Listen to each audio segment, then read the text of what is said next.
Dystonia एक neurological रोग है जो शारीरिक गतिविधियों को असंगत और अनियमित बना सकता है। डिस्टोनिया एक न्यूरोलॉजिकल बीमारी है जिसमें शारीरिक गतिविधियों को अनियमित बना देने वाले ऐतिहासिक और अनियमित मांसपेशियों की श्रृंखला होती है।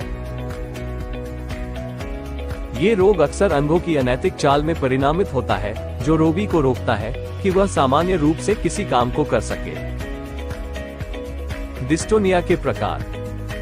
टोसियल डिस्टोनिया, इसमें अक्सर गर्दन, हाथ या पैरों की मांसपेशियों के असंगत और अनियमित चालें होती हैं। ओरोमैंडिबुलर डिस्टोनिया, जब जबड़ा और या जीभ प्रभावित होते हैं तो इसे ओरोमैंडिबुलर डिस्टोनिया और ओरोमैंडिबुलर डिस्टोनिया कहते हैं।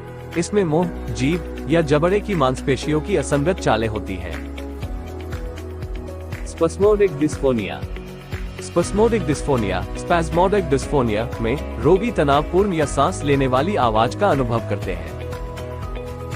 डिस्किनेटिक डिस्टोनिया, इसमें हाथों या पैरों की आकृतियों की असंगतता होती है जो किसी विशिष्ट गतिविधि के दौरान जागरूक होती है। फोकल डिस्टोनिया, इसमें एक ही अंग की मांसपेशियों में असंगतता होती है, जैसे कि आंखों की बिना कारण बहकना।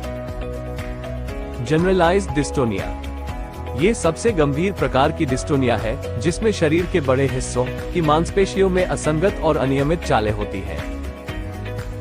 डिस्टोनिया के लक्षण। असंगत और अनियमित चालें अस्वाभाविक अंग के पलटने की अवस्था, मांसपेशियों में दर्द या दुखान। डिस्टोनिया एक रोग है जो शारीरिक या मानसिक संघर्ष के कारण हो सकता है। इसमें शारीरिक अंगों की अस्थिरता, अनियंत्रित गतिविधियों और अव्यवस्थित मांसपेशियों का अनुभव होता है। ये रोग व्यक्ति की दैनिक जीवन शैली पर भी असर डालता है।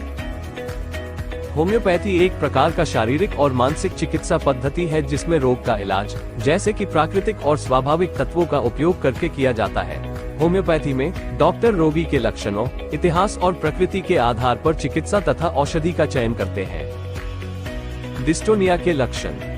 डिस्टोनिया के लक्षण व्यक्ति के रोग के प्रकार और स्थिति पर निर्भर करते हैं। कुछ लोगों को एक ही अंग में मांसपेशियों की अस्थिरता होती है, जबकि अन्यों में ये पूरे शरीर में फैल सकता है। डिस्टोनिया के लक्षणों में अटैक्स, अद्भुत गतिविधियों, मांसपेशियों की स्पास्म और सामान्य अस्थिरता शामिल हो सकती है। होम्योपैथी चिकित्सा। होम्योपैथी चिकित्सा का मुख्य लक्ष्य शारीरिक और मानसिक संतुलन को बनाए रखना है। ये चिकित्सा पद्धति शरीर की स्वाभाविक स्थिति को सुधारने के लिए प्राकृतिक उपचार प्रदान करती है और शारीरिक प्रतिरोधक क्षमता को बढ़ाती है। होम्योपैथी चिकित्सा में उपयोग की जाने वाली औषधियों का उद्देश्य शारीरिक संतुलन को फिर से स्थापित करना है, जिससे रोगी के शारीरिक और मानसिक स्वास्थ्य में सुधार हो। होम्योपैथी में डिस्टोनिया का इलाज रोगी के लक्षणों, स्थिति और रोग के प्रकार के आधार पर किया जाता है।